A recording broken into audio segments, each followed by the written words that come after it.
We've spent a lot of time on the channel lately talking about bikes for beginners or for those who are looking to step up to the next level of motorcycling.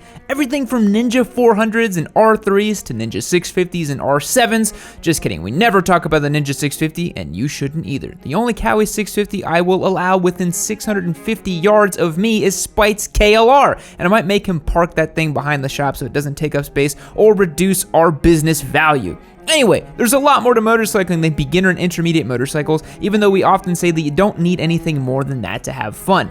Everyone at some point in their riding career needs to take a hit on the needle of power and speed. Yeah, you thought drugs are addictive? Just try spooling out a liter bike once on the highway. You'll either poop yourself with fear and never get back on a bike again, or poop yourself with joy and trade in your current ride for a 200 horsepower squid missile later that afternoon. But getting a new liter bike can be expensive, especially in a world where Tenere 700s are going for several $1,000s over MSRP used, and new bikes are selling the second they hit the lot. That means you're going to want to check your local Craigslist or Facebook Marketplace for a bike you can pick up for cheap and ride forever, regardless of whether you're going to spend your time puttering around some back roads or hitting a track. That's right, I've got a list of bulletproof finisher bikes that can be had on the cheap and are fast enough to keep up with anything rolling out of a dealership today. I'm going to try to keep these bikes between 7 and 8 grand tops, but some of them might get close to 10 depending on how new you want to go. Now, to the inevitable people who will write a comment down below or DM me on Instagram asking about this bike or that one, if you need some help finding a cheap finisher bike,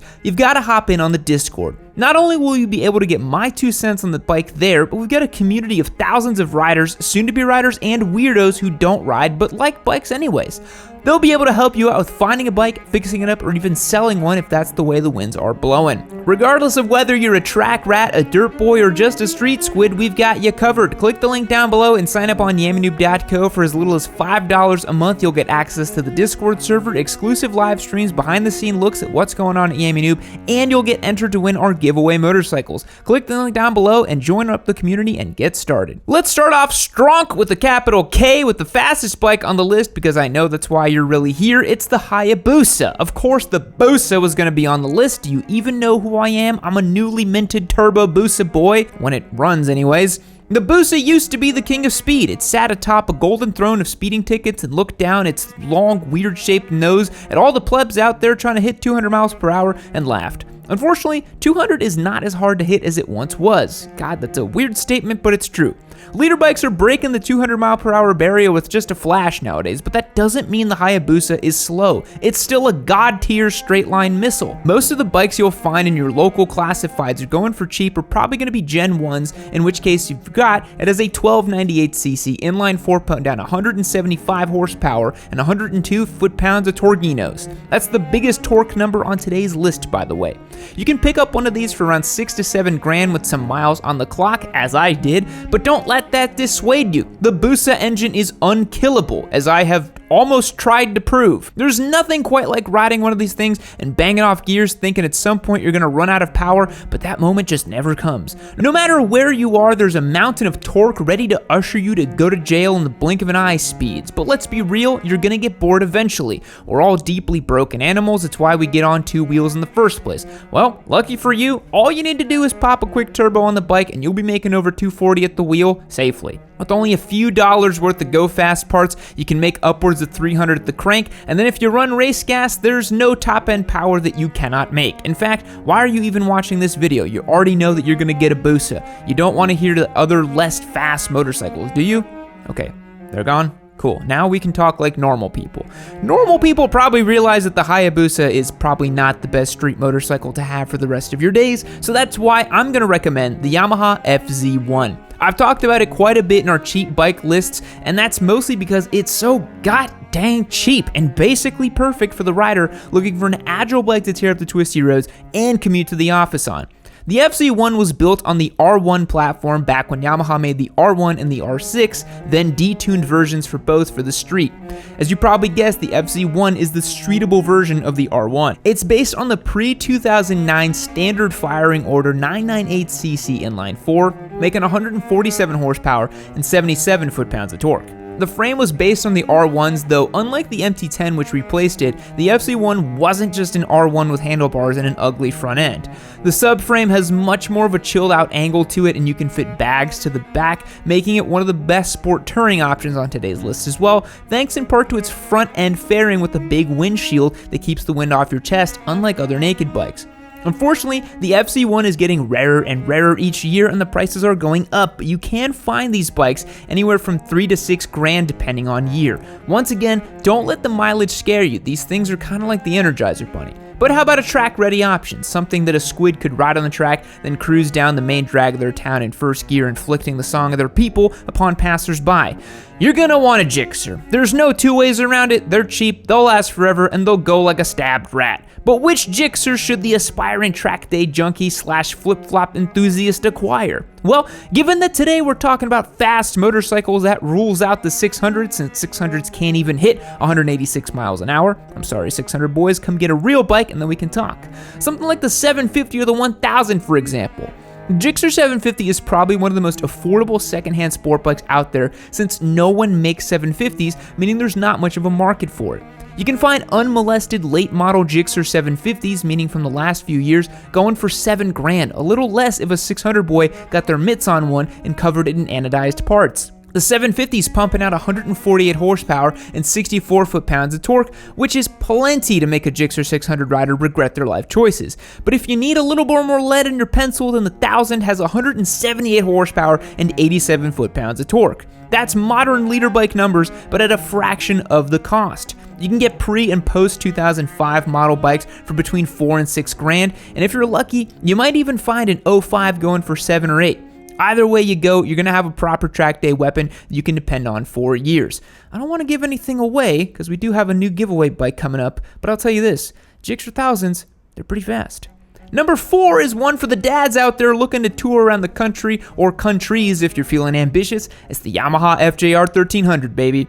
It's pretty much a Yamaha Busa, but without all the negative connotations that come attached with owning a Busa. Powered by a 1298cc inline 4, the FJR puts down 145 horsepower and 92 foot-pounds of torques. But for reasons unknown to modern scientists, Yamaha only put 5 gears in the transmission.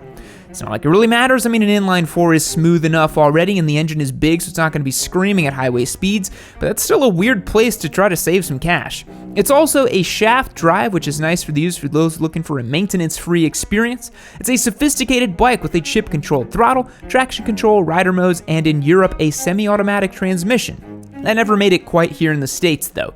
It's got a fully adjustable suspension, bags from the factory, and a relaxed riding position. It's basically perfect for anyone looking to tour on a budget. You can pick these up for around $8 after 2013, but before that, they could be had for $6 all day long.